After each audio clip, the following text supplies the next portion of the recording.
This is Sonia Sharma. Welcome back to my channel study with Kanha ji. तो भाई आज की जो ये वीडियो रहने वाली है ये आप लोगों के लिए स्पेशल केवीएस 2022-23 में जो आप पीजीटी पीआरटी टीजीटी की जो आप परीक्षा देने वाले हैं, ठीक है, उससे रिलेटेड है ये कि कम समय में आप परीक्षा कैसे पास कर सकते हैं। ठीक है, कुछ ऐसी बातें मैं आप लोगों से इस वीडियो के अंदर शेयर करूँगी जिससे आप कम टाइम में अपने एग्ज़ाम की अच्छी प्रिपरेशन कर सकते हैं। तो चलिए स्टार्ट करते हैं आज की अपनी वीडियो। लेकिन वीडियो स्टार्ट करने से पहले मेरी आप सभी से रिक्वेस्ट है कि जो चैनल पर नए हैं प्लीज़ वो बेल आइकन पर प्रेस करके चैनल को सब्सक्राइब ज़रूर कर लें, ताकि मेरी आने वाली जो वीडियोस की नोटिफिकेशन है वो आपको टाइमली मिल सके। क्योंकि मेरे चैनल पर आपको पता है स्टडी भी मैं आपको कराती हूँ। ठीक है, जैसे केवीएस का मैंने आपको पेडागोजी स्टार्ट कराया हुआ है। जिन्हें देखनी है वीडियोस पिछली पेडागोजी की वो प्लेलिस्ट में जाके देख सकता है। और मोटिवेशन भी मैं आपको देती हूँ, मोटिवेटेड वीडियोस जो होती है वो भी मैं डालती रहती हूँ। अपडेट्स भी आपको इस चैनल के थ्रू देखने को मिलती हैं। जैसा भी पॉसिबल होता है मेरे से मैं आप लोगों के लिए अच्छी और ऑथेंटिक न्यूज़ ही आप लोगों के लिए अपडेट्स ही लेकर आती हूँ। तो आज देखिए केवीएस को लेकर ना कई कैंडिडेट्स को बहुत पजल हो रखी हैं कि भाई इतना कम समय है, हम अपनी प्रिपरेशन कैसे करें। तो मेरे को लगा कि इस पे भी आप लोगों के लिए ना एक वीडियो बना देनी चाहिए, क्योंकि बहुत से कैंडिडेट ऐसे हैं जिनकी प्रिपरेशन अच्छी चली हुई थी, बट एकदम से जैसे ही आप लोगों को ये नोटिस मिला है ना कि फेब में आपकी परीक्षा होगी, तो आप लोगों को जाने क्या हो गया है। आप कमेंट करके पूछते हैं कि मैम सच में ही ऐसा होगा। तो भाई उसी को लेकर आज मैंने ये वीडियो बनाने की सोची आपकी। तो क्या चीज़ें आपको फ़ॉलो करनी है, क्या टिप्स आपको अपनानी है, क्या ट्रिक्स आपको अपनानी है, वो मैं आपसे शेयर करने वाली हूँ। तो देखिए सबसे पहले जो आपको हर वीडियो में मैं बताती हूँ कि क्या काम करना है। जब भी आप प्रिपरेशन करने के लिए बैठते हो ना, तो सिलेबस आपके पास सबसे पहला काम है कि सिलेबस आपके पास होना चाहिए। ठीक है, स्टडी रूम में या जहाँ पे भी आप जैसे भी पढ़ते हैं, तो आपके पढ़ने से पहले आपकी आंखों के सामने आपका सिलेबस होना चाहिए, ताकि आपको प्रिपरेशन में ज़्यादा टाइम ना लगे। क्यों? क्योंकि आप जब अपनी तैयारी करने बैठते हैं, अगर आपको यही नहीं पता होगा कि क्या टॉपिक्स आने हैं, कितनी आपने कर लिए हैं, आगे आपको क्या करना है, तो आप अच्छी तैयारी नहीं कर सकते हैं। तो भाई एक बात तो हुई आपके सिलेबस को लेकर। ठीक है, सिलेबस आपके पास होना चाहिए। अच्छा, अब जो कैंडिडेट्स कोचिंग ले रही हैं ना, ऑनलाइन ऑफलाइन कैसे भी, उनको तो देखिए ज़्यादा ज़रूरत नहीं है। भाई खुद की मेहनत उनकी है कि बस वो रिवीजन करें इतना। लेकिन जो सेल्फ स्टडी कर रहे हैं ना, उनका तो ये लगा लीजिए थोड़ा सा मेहनत ज़्यादा करने को बनता है। कैसे? आपको मटेरियल इकट्ठा भी करना पड़ेगा। आगे मैं बताऊंगी कि आपको कैसे टॉपिक्स रेडी करने हैं। तो ये तो था आप सभी के लिए कि जो कोचिंग कैसे भी ले रहे हैं, ऑफलाइन ऑनलाइन या सेल्फ स्टडी कर रहे हैं, सभी कैंडिडेट्स के लिए। अब देखिए कुछ बातें मैं आपको बताना चाहूँगी जो सेल्फ स्टडी कर रहे हैं उनको, कि आपको कैसे अपना कम टाइम मतलब टाइम मैनेजमेंट कैसे करना है आपको। ठीक है, क्योंकि इसमें से कुछ ऐसे भी हैं जो हाउस वाइफ्स हैं, आप में से कुछ ऐसे भी जो जॉब कर रही हैं, आपको टाइम ही नहीं लगता अपनी स्टडी का। तो आपको ना स्मार्ट स्टडी करनी है। ठीक है, कैसे? अब देखिए टॉपिक्स आपको पता है ये आने हैं। अब उन टॉपिक्स को आपको पता है कि मोस्टली आपसे क्या पूछा गया है यहाँ पर, एनसीईआरटी जो टीजीटी है 9th-10th, पीजीटी है उनका क्या है 11th-12th का सिलेबस। तो इसी से ही आपका काम ख़त्म नहीं हो जाता है, आपको इससे एक्स्ट्रा लेवल का भी पढ़ना पड़ेगा भाई। ठीक है, तो आपको एक-एक करके अपने टॉपिक्स, ठीक है, अपने निकालने हैं, उनको रेडी करना है। पहले तो एनसीईआरटी पढ़नी है, फिर प्लस आपको उसका करंट डाटा, जो करंट डाटा है ना, वो भी आपको अपनी नोटबुक में लिखना है, ताकि आपका टॉपिक अच्छे से रेडी हो जाए। अब जब आपने इतना काम कर लिया है ना, तो आपको क्या करना है, सभी टॉपिक्स की, ठीक है, जितने भी टॉपिक्स हैं इनके शॉर्ट नोट्स बनाने हैं। और शॉर्ट नोट्स को आप डेली भी रिवाइज़ कर सकते हो, और फिर आपको जो लास्ट के 10 डेज़ रह जाते हैं ना आपके एग्ज़ाम में, तब आप रिवाइज़ कर लो। ठीक है, तो आपको हैंड रिटन नोट्स तो बनाने ही बनाने पड़ेंगे।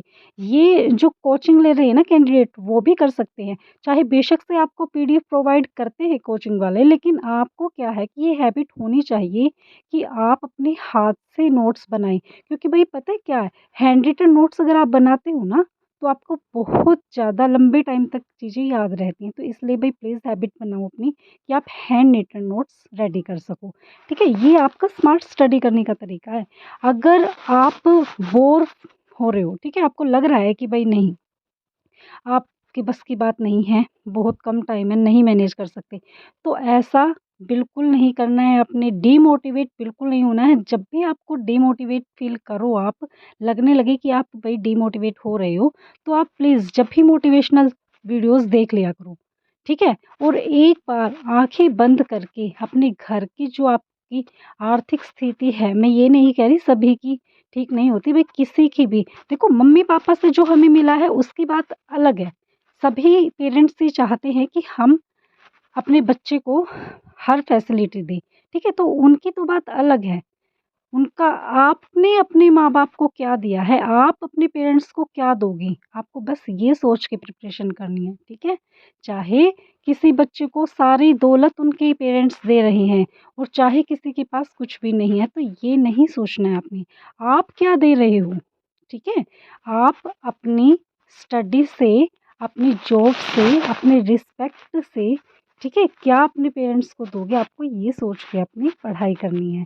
तो अपने मम्मी-पापा की ड्रीम्स को आपने पूरा करना है, अपने गुरुजनों की ड्रीम्स को आपने पूरा करना है। पता है क्यों? क्योंकि आपकी जब सक्सेस होती है ना, तो उस सक्सेस के टाइम पे सिर्फ़ 2 लोग ही आपके साथ होते हैं।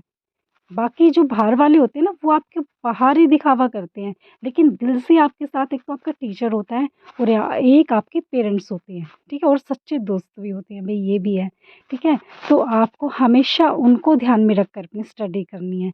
ये पॉइंट मैंने क्यों डाला आप लोगों के लिए, ये बहुत ज़रूरी है और ये सच्चाई है। मैंने ना कई कैंडिडेट्स को टूटते हुए देखा है बिल्कुल, मतलब ये लगा लीजिए कि जिनकी बिल्कुल भी सिचुएशन अच्छी नहीं थी, लेकिन फिर भी वो मेहनत करके कहीं-कहीं से पैसे जुटा के फॉर्म फिल करते हैं, कोचिंग भी लेते हैं और कुछ जो जितने भी सोर्सेज़ हैं पढ़ाई के, वो अपनी पूरी करते हैं। और हाँ, ये सच्चाई है कि सपने भी पूरे होते हैं उनके। अगर आपके अंदर सच्ची लगन है ना, तो आप एग्ज़ाम ज़रूर क्रैक करोगे। और ये तो सभी के लिए है भई, आप ये सोच रहे हो ना कि हाई फ़ैब में एग्ज़ाम है, तो अगर होगा तो सभी के लिए होगा। आप इसको मानकर चलो, अगर एग्ज़ाम होगा तो सभी के लिए होगा और नहीं होगा तो किसी के लिए भी नहीं है। वो भी तो है ना जो करेंगे एग्ज़ाम को, तो आपको कम समय में अपनी परीक्षा ज़रूर पास कर सकते हो आप, अगर आप इन टिप्स को फ़ॉलो करते हो, ठीक है? अपना टाइम टेबल ज़रूर बनाएँ, सबसे बड़ी बात है टाइम टेबल ज़रूर बनाएँ। अच्छा, जिसको ये आपको ये लगता है ना कि आपका ये सब्जेक्ट वीक है, उसको थोड़ा आप एक्स्ट्रा टाइम दो और जो आपको पहले से आता है, उस पे ज़्यादा टाइम, ये नहीं है कि इसको बिल्कुल इग्नोर कर दो आप, नहीं, आपने पढ़ना है वो भी, बट उस पे ज़्यादा टाइम मत ख़राब करना भई अपना। जो आपका कंसेप्ट क्लियर नहीं है, टॉपिक क्लियर नहीं है, वो आप अपने एक्सपर्ट से पूछो, अपने बड़े बहन-भाइयों की हेल्प लो या आप गूगल से सर्च करो, ठीक है? तो ये काम आपको करना है अपनी परीक्षा की तैयारी करते टाइम। तो कर सकते हो, कोई दिक्कत नहीं है, ठीक है? अपना ड्रीम आपको ज़रूर पूरा करना है, हमेशा अपने लक्ष्य को लेकर ही प्रिपरेशन करने बैठें, ठीक है? जब भी आप तैयारी करने बैठते हो तो आपका गोल आपके सामने ज़रूर रहना चाहिए, अपने लक्ष्य को देखते हुए आपने पढ़ाई करनी है। तो ये छोटी-छोटी बातें हैं भई, इन बातों से ही आप क्या है कि अगर आपने ये अपना ली हैं तो आपको एग्ज़ाम क्रैक करने से कोई नहीं रोक सकता है। बी पॉज़िटिव, ठीक है? और ऑल द बेस्ट सभी को मेरी तरफ से। आप सभी कर सकते हैं, अगर थोड़ा-सा आपने ध्यान दे लिया तो। कोई प्रॉब्लम नहीं आएगी, क्योंकि अभी-अभी आप देखिए एग्ज़ाम दे के भी तो हटे हैं ना। जैसे ऐसा तो है नहीं कि आप केवीएस में ही अप्लाई कर रहे हो। अभी एनवीएस का भी एग्ज़ाम हुआ है, सीटेट की भी कुछ कैंडिडेट्स प्रिपरेशन कर रहे हैं और भी एग्ज़ाम्स जो कॉम्पिटिटिव हैं वो उनकी तैयारी आप करके आए हैं। तो ऐसा तो है नहीं आप बिल्कुल ही निल हो, ज़ीरो है, ठीक है? आपको इतना तो आता ही है और सिलेबस लगभग एनवीएस, डीएसएसबी इनका क्या होता है कि सेम ही होता है, ठीक है? तो ज़्यादा प्रॉब्लम आपको नहीं आएगी। जो सेक्शन आपको ये लगता है कि वीक है, उस पे थोड़ा और कमांड कर लो अपनी। और हिंदी, इंग्लिश अपने मार्क के हिसाब से आपने, अब आपको पता है जैसे टीजीटी वाले हैं, पीजीटी वाले हैं, उनको पता है कि पेडागोजी 40-40 मार्क्स की आएगी, आपका सब्जेक्ट 100 प्लस का आएगा, सॉरी 100 मार्क्स का आएगा, ठीक है? तो आपको उसी के अकॉर्डिंग अपनी प्रिपरेशन करनी है। और जो आपका कंप्यूटर वो 5 का है, रीज़निंग है वो 5 का है, जीके है वो आपका 10 का है, तो आपको उसी के अकॉर्डिंग अपनी प्रिपरेशन करनी है। किस सब्जेक्ट को आपने कितना टाइम देना है वो मैनेज करना है। तो भाई यही थी आप लोगों के लिए कुछ टिप्स जो मैंने आप लोगों से शेयर करने की सोची। तो अगेन मैं आप लोगों को कहती हूँ कि बी पॉजिटिव और ऑल द बेस्ट, अपनी प्रिपरेशन पर जुट जाइएगा। Thank you, have a nice